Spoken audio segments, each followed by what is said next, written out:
যুক্তরাষ্ট্র জুড়ে চরম বিপজ্জনক শীতকালীন ঝড়ের সতর্কতা, 20 রাজ্যে জরুরি অবস্থা জারি।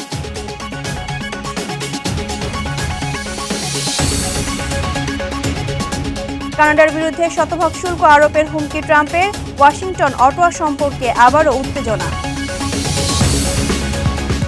স্টারলিংকের আধিপত্যকে চ্যালেঞ্জ জানাতে আসছে টেরাওয়েভ, 5000 স্যাটেলাইট স্থাপনের পরিকল্পনা জেফ বেজোসের।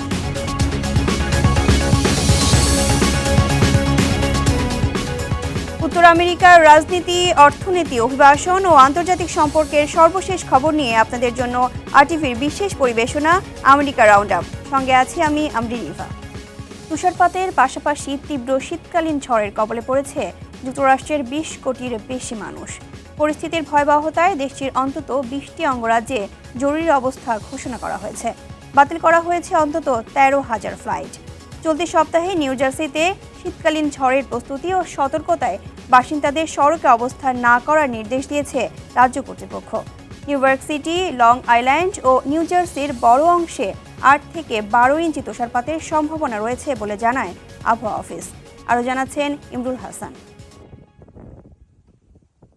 বিপজ্জনক ঠান্ডার মুখে পড়েছে যুক্তরাষ্ট্রের বেশিরভাগ রাজ্য। তীব্র তুষারপাতের পাশাপাশি শক্তিশালী শীতকালীন ঝড়ের কবলে পড়েছে দেশটি। এর ফলে 20 কোটিরও বেশি মানুষের জন্য চরম ঝুঁকি তৈরি হয়েছে। এরই মধ্যে যুক্তরাষ্ট্রের অন্তত 20টি অঙ্গরাজ্যে জরুরি অবস্থা জারি করেছে কর্তৃপক্ষ। মার্কিন আবহাওয়া দপ্তর সতর্কতা জারি করে জানায়, এ ঝড়ে ভারী তুষারপাত, হিমশীতল বৃষ্টি এবং তাপমাত্রা হিমাঙ্কের অনেক নিচে নেমে যেতে পারে। কোথাও কোথাও -50 ডিগ্রির নিচে নেমে যেতে পারে বলে পূর্বাভাস দেয়া হয়। এতে আরও বলা হয়, পরিস্থিতি চরম বিপজ্জনক ও দুর্যোগপূর্ণ হয়ে উঠতে পারে। বিদ্যুৎ বিভ্রাট, যোগাযোগ ব্যবস্থা স্থবির হয়ে পড়া এবং জীবননাশেরও ঝুঁকি রয়েছে বলে জানায় আবহাওয়া অফিস। ঝড়ের কারণে এ সপ্তাহে বেশ কিছু ফ্লাইট চলাচলে ব্যাঘাত ঘটেছে। অন্তত 13,000 ফ্লাইট বাতিল করেছে কর্তৃপক্ষ। এছাড়া তুষারে ঢাকা পড়তে পারে Memphis, Nashville, Washington DC, Baltimore, Philadelphia ও নিউ ইয়র্ক। ইতিমধ্যেই আবহাওয়ার পূর্বাভাসে প্রায় 17,90,00,000 মানুষকে সতর্ক থাকার আহ্বান জানানো হয়েছে, যার মধ্যে 1,90,00,000 মানুষকে বরফঝড় সতর্কতার আওতায় রাখা হয়েছে। অন্যদিকে দক্ষিণ টেক্সাস সীমান্ত থেকে কানাডা পর্যন্ত আরও প্রায় 20 কোটি বাসিন্দার জন্য বিপজ্জনক ঠান্ডার ব্যাপারে সতর্ক করা হয়েছে। রোববার থেকে সোমবার পর্যন্ত স্থায়ী হওয়া শক্তিশালী এ ঝড় মোকাবেলায় প্রস্তুতি নিচ্ছেন সংশ্লিষ্ট কর্মকর্তারা। ইতিমধ্যে রাজ্য জুড়ে বিভিন্ন জায়গায় হিটিং সেন্টার স্থাপন করা হয়েছে বলে জানায় স্থানীয় প্রশাসন। তুষারপাত শুরু হলে প্রয়োজনে সেন্টারে আশ্রয় নিতে পারবেন বাসিন্দারা, এমনটি জানিয়েছে মেয়র অফিস। এছাড়া রাজ্যের বেশিরভাগ শহরে তুষারপাতের সময় সড়ক নিরাপদ রাখতে প্রয়োজনের চেয়ে বেশি লবণ মজুদ রাখা হয়েছে বলে জানানো হয়। প্রয়োজনে সবকিছু নিশ্চিত করতে অনেকগুলো কাউন্টির সঙ্গে ফোনে যোগাযোগ করা হয়েছে বলে জানায় নিউ জার্সির গভর্নর মিকি শেরিল। এছাড়া এই দুর্যোগের প্রত্যেককে বাড়িতে অবস্থান করে ছুটি কাটানোর আহ্বান জানান তিনি। এদিকে নিউ ইয়র্ক সিটির উত্তর ও পশ্চিমাঞ্চলে 1 ফুট বা তার বেশি তুষারপাতের আশঙ্কা রয়েছে। উত্তর পশ্চিম নিউ জার্সি, হাডসন ভ্যালি ও পূর্ব পেনসিলভেনিয়ায় সর্বোচ্চ 18 ইঞ্চি পর্যন্ত তুষার জমতে পারে বলে জানিয়েছে আবহাওয়া অফিস। এছাড়া New York city, Long Island ও নিউ জার্সির বড় অংশে 8 থেকে 12 ইঞ্চি তুষারপাতের সম্ভাবনা রয়েছে। এদিকে মার্কিন আবহাওয়া অফিস সতর্ক করে বলেছে, ভারী বরফের কারণে ক্ষয়ক্ষতি মারাত্মক হতে পারে, যা হারিকেনের কারণে সৃষ্ট ধ্বংসযজ্ঞের সমান হতে পারে। ইমরুল হাসান, আরটিভি। যুক্তরাষ্ট্রের মিনেসোটা অঙ্গরাজ্যের মিনিয়াপোলিসে ফেডারেল এজেন্টদের গুলিতে আরও এক মার্কিন নাগরিক নিহত হয়েছেন। চলমান অভিবাসন আইন প্রয়োগের অভিযানের মধ্যেই এই ঘটনা ঘটেছে। গুলির ঘটনাকে কেন্দ্র করে ফেডারেল কর্তৃপক্ষ ও স্থানীয় প্রশাসনের মধ্যে মতবিরোধ দেখা দিয়েছে। একই সঙ্গে ফেডারেল অভিবাসন সংস্থাগুলোর ভূমিকা নিয়ে মানবাধিকার ও আইনগত প্রক্রিয়া অনুসরণ বিষয়ে প্রশ্ন উঠেছে। বিস্তারিত আরাফাত ইয়াসারের রিপোর্টে। যুক্তরাষ্ট্রে ফেডারেল এজেন্টদের গুলিতে আরও এক মার্কিন নাগরিকের মৃত্যু হয়েছে। স্থানীয় সময় শনিবার মিনেসোটা অঙ্গরাজ্যের মিনিয়াপোলিসে বর্ডার পেট্রোল বাহিনীর সদস্যদের গুলিতে নিহত হন 37 বছর বয়সী এক ব্যক্তি।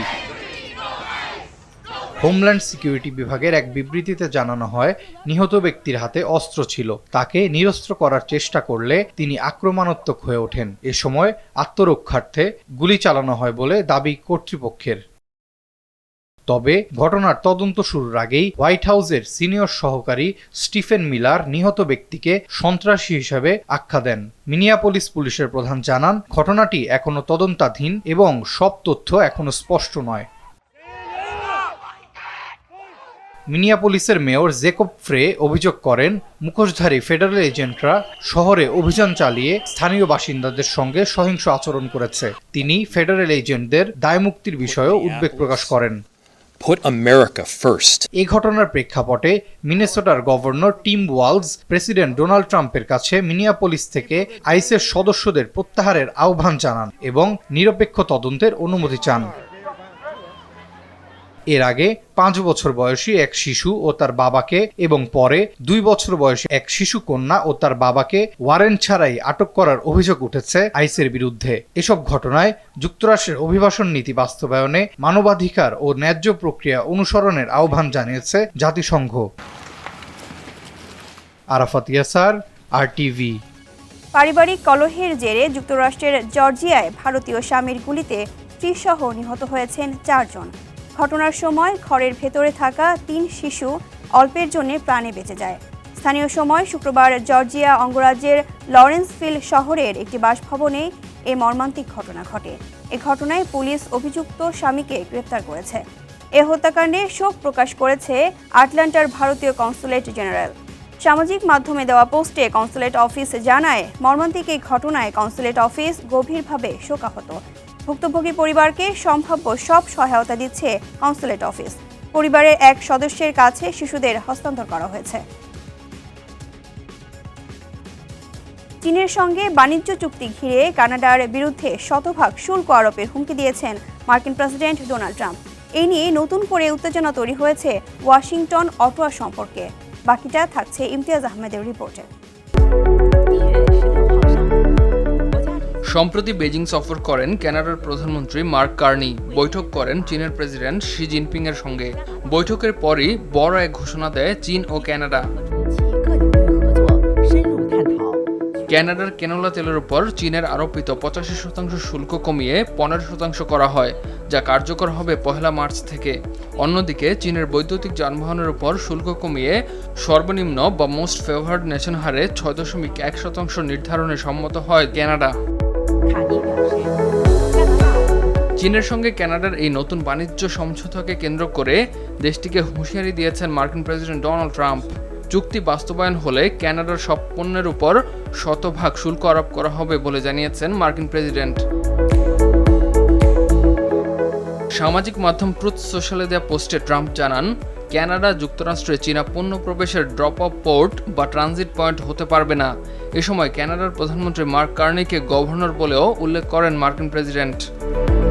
কানাডা যদি চীনের সঙ্গে কোনো চুক্তি করে তাহলে সঙ্গে সঙ্গে কানাডার উপর 100% শুল্ক আরোপ করা হবে। তবে কানাডা সরকারের পক্ষ থেকে জানানো হয়, এটি কোনো মুক্ত বাণিজ্য চুক্তি নয়, বরং বিদ্যমান শুল্ক সংক্রান্ত বিরোধ নিষ্পত্তির একটি সমঝোতা। চীনের সঙ্গে কোনো মুক্ত বাণিজ্য চুক্তির উদ্যোগ নেওয়া হচ্ছে না। বিশ্লেষকরা বলছেন, যুক্তরাষ্ট্রের উপর নির্ভরতা কমাতে কানাডা বিকল্প বাজার খুঁজছে। সম্প্রতি চীন সফরের সময় দুই দেশ ক্যানোলা ও কৃষিপণ্য রপ্তানি এবং চীনা বৈদ্যুতিক গাড়ি আমদানিতে সমঝোতায় পৌঁছায়।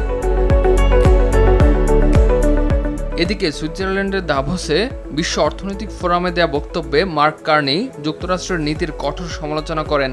এতে ক্ষুব্ধ হন ট্রাম্প। তিনি বলেন, যুক্তরাষ্ট্র ছাড়া কানাডা টিকতে পারবে না। বিশেষজ্ঞদের সংখ্যা এ বাণিজ্য উত্তেজনা দুই দেশের সম্পর্ককে আরও জটিল করে তুলতে পারে। একই সঙ্গে উত্তর আমেরিকার বাজারেও বড় ধরনের অস্থিরতা তৈরি হওয়ার শঙ্কা দেখা দিয়েছে। কানাডা যুক্তরাষ্ট্র সম্পর্কের এই উত্তেজনা এখন কোথায় গিয়ে দাঁড়ায় সেদিকেই নজর আন্তর্জাতিক মহলের। ইমতিয়াজ আহমেদ, RTV। ইলন মাস্কের স্টারলিংকের আধিপত্যকে চ্যালেঞ্জ জানাতে নতুন প্রকল্পের ঘোষণা দিল জেফ বেজোসের মহাকাশ কোম্পানি ব্লু অরিজিন। মহাকাশ ভিত্তিক ইন্টারনেট ও ডাটা নেটওয়ার্ক বাজারে বড় বিনিয়োগ করতে যাচ্ছে প্রতিষ্ঠানটি। টেরাওয়েভ নামে নতুন যোগাযোগ নেটওয়ার্ক গড়ে তুলতে মহাকাশে প্রায় 5,500 স্যাটেলাইট স্থাপনের পরিকল্পনা নিয়েছে ব্লু অরিজিন। আরও জানাচ্ছেন Samiul Shihab. fins at the base of the rocket, gimbal. আগামী বছরের শেষ নাগাদ স্যাটেলাইট উৎক্ষেপণ শুরু হবে বলে জানিয়েছে যুক্তরাষ্ট্র ভিত্তিক প্রতিষ্ঠান ব্লু অরিজিন। এই নেটওয়ার্ক এমনভাবে ডিজাইন করা হয়েছে যাতে পৃথিবীর যে কোনো স্থান থেকে সর্বোচ্চ 6 টেরাবাইট পার সেকেন্ড পর্যন্ত ডাটা স্পিড পাওয়া সম্ভব হবে। অপটিক্যাল কমিউনিকেশন প্রযুক্তির মাধ্যমে এই উচ্চগতির সংযোগ নিশ্চিত করার লক্ষ্য নিয়েছে প্রতিষ্ঠানটি। There you goes mission control. Quiet. বিশেষজ্ঞদের মতে এই গতি সাধারণ ভোক্তা পর্যায়ের ইন্টারনেটের তুলনায় অনেক বেশি। ফলে এই নেটওয়ার্ক মূলত ডাটা সেন্টার, বড় কর্পোরেট প্রতিষ্ঠান এবং সরকারি সংস্থার মতো গ্রাহকদের জন্য গুরুত্বপূর্ণ ভূমিকা রাখবে। ব্লু অরিজিনস বলছে টেরাওয়েভ নেটওয়ার্কের মাধ্যমে সর্বোচ্চ প্রায় 1 লাখ গ্রাহককে সেবা দেওয়ার পরিকল্পনা রয়েছে। ব্লু অরিজিন এমন এক সময় এই ঘোষণা দিল যখন কৃত্রিম বুদ্ধিমত্তা বা এআই প্রযুক্তির দ্রুত বিস্তারের ফলে বিশ্বজুড়ে ডাটা প্রসেসিং এর চাহিদা বেড়ে চলেছে। পৃথিবীতে বড় ডাটা সেন্টার চালাতে বিপুল পরিমাণ বিদ্যুৎ ও অবকাঠামো প্রয়োজন হয়। এই চাপ কমাতে মহাকাশে ডাটা সেন্টার গড়ে তোলার দিকে ঝুঁকছে বড় প্রযুক্তি ও মহাকাশ কোম্পানিগুলো, এমনটি মনে করেন প্রযুক্তিবিদরা। টেরাওয়েভ প্রকল্পটি মার্কিন ধনকুবের জেফ বেজোসের আরেকটি স্যাটেলাইট উদ্যোগের সঙ্গে যুক্ত হচ্ছে বলে জানিয়েছে ব্লু অরিজিন। অ্যামাজনের অধীনে থাকা প্রজেক্ট কুইপার, যা এখন অ্যামাজন লিও নামে পরিচিত, ইতিমধ্যে প্রায় 180টি স্যাটেলাইট কক্ষপথে পাঠিয়েছে। এই নেটওয়ার্কে প্রায় 3,500 স্যাটেলাইট বসানোর লক্ষ্য রয়েছে, যা সাধারণ ভোক্তা ও ব্যবসা প্রতিষ্ঠানকে ইন্টারনেট সেবা দেবে। became the first woman to complete the Explorer's. অন্যদিকে ইলন মাস্কের স্টারলিং বর্তমানে এই বাজারে সবচেয়ে এগিয়ে। প্রায় 10,000 স্যাটেলাইট নিয়ে গড়ে ওঠা এই নেটওয়ার্কের গ্রাহক সংখ্যা 60 লাখের বেশি, যা বিশ্বের প্রায় 150 দেশে বিস্তৃত। স্টারলিং শুধু সাধারণ গ্রাহক নয়, সরকার ও জাতীয় নিরাপত্তা সংস্থাকেও সেবা দিচ্ছে বলে জানিয়েছে বেশ কয়েকটি আন্তর্জাতিক গণমাধ্যম। এছাড়া এই প্রতিযোগিতায় চীনও পিছিয়ে নেই। বেশ কয়েকটি চীনা প্রতিষ্ঠান দ্রুত গতিতে নিজস্ব স্যাটেলাইট নেটওয়ার্ক গড়ে তুলেছে। পাশাপাশি কম খরচে হাজার হাজার স্যাটেলাইট উৎক্ষেপণের জন্য পুনর্ব্যবহারযোগ্য রকেট প্রযুক্তিতেও বিনিয়োগ বাড়ানো হচ্ছে। এখন দেখার বিষয় মার্কিন প্রতিষ্ঠান ব্লু অরিজিন মহাকাশে কিভাবে তার আধিপত্য বজায় রাখে। সামিউল শিহাব, RTV। যুক্তরাষ্ট্রের শেয়ার বাজারে গত সপ্তাহে মিশ্র প্রবণতা দেখা গেছে। শুল্ক হুমকি ও ফেডারেল রিজার্ভের সম্ভাব্য নীতি পরিবর্তনের আশঙ্কায় সতর্ক ছিলেন বিনিয়োগকারীরা। সপ্তাহের শেষ কার্যদিবসে Dow Jones industrial average 285.30 point কমে সূচকটি দাঁড়িয়েছে 49,000-এর কিছুটা বেশিতে। এদিকে টানা 2 সপ্তাহ পতনের পর S&P 5000 সূচকটি কিছুটা স্থিতিশীল হয়েছে। আগের তুলনায় সামান্য বেড়ে 6,915.61-এ অবস্থান করছে সূচকটি। একই সঙ্গে 65.22 পয়েন্ট বেড়ে ন্যাসডাক সূচকটি পৌঁছেছে 23,501.24-এ। অন্যদিকে new York stock market composite 40 point কমে দাঁড়িয়েছে 22,757.16। মিনেসোটা অঙ্গরাজ্যে ট্রাম্প প্রশাসনের বিতর্কিত অভিবাসন অভিযান বন্ধে আদালতের কাছে জরুরি হস্তক্ষেপের আবেদন জানিয়েছে স্থানীয় কর্তৃপক্ষ। স্থানীয় সময় শনিবার ফেডারেল বিচারক কেট মেনেন্দেসকে দেওয়া এক বার্তায় এই অভিযান বন্ধের দাবি জানান মিনেসোটার সলিসিটর জেনারেল লিজ ক্রেমার। এদিকে মিনিয়াপোলিসে ফেডারেল এজেন্টদের প্রাণঘাতী অভিযানের কোনো তথ্য বা প্রমাণ ধ্বংস না করতে ট্রাম্প প্রশাসনকে কড়া নির্দেশ দিয়েছেন বিচারক এরিক ট্রস্টুড। সোমবার এই বিষয়ে আদালতে একটি গুরুত্বপূর্ণ শুনানি হওয়ার কথা রয়েছে। এই ঘটনায় প্রতিবাদে সিনেটের ডেমোক্র্যাট নেতা চাক শুমারও ঘোষণা করেছেন হোমল্যান্ড সিকিউরিটি বিভাগের জন্য কোনো ফান্ডিং বা অর্থ বরাদ্দ বিলে ভোট দেবেন না তারা। নিউ ইয়র্কের ব্রুঙ্কসে একটি বহুতল ভবনে ভয়াবহ আগুনের ঘটনা ঘটেছে। এতে নিহত হয়েছে অন্তত 1 জন। ঘটনায় আহত হয়েছেন আরও অন্তত 15 জন। আইউইটনেস নিউজ জানায়, স্থানীয় সময় শনিবার মধ্যরাতে ইস্ট চেস্টার বোস্টন রোড ও রিডস মিল লেনের মধ্যবর্তী বিভুনিয়া স্ট্রিটের বোস্টন স্টেকর হাউস ভবনে অগ্নিকাণ্ডের এই ঘটনা ঘটে। আগুন লাগার আগেই নিউ ইয়র্ক সিটির ফায়ার সার্ভিস ডিপার্টমেন্ট FDNY এর সদস্যরা ভবনটিতে অবস্থান করছিল। FDNY জানায়, সম্ভাব্য গ্যাস লিকেজ খুঁজতে ভবনের বাইরে কাজ করছিলেন তারা। এর 15 মিনিটের পরই নির্দিষ্ট একটি তলায় আগুন লাগে।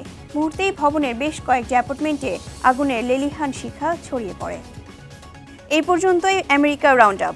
উত্তর আমেরিকার গুরুত্বপূর্ণ সব আপডেট পেতে RTVর সাথেই থাকুন।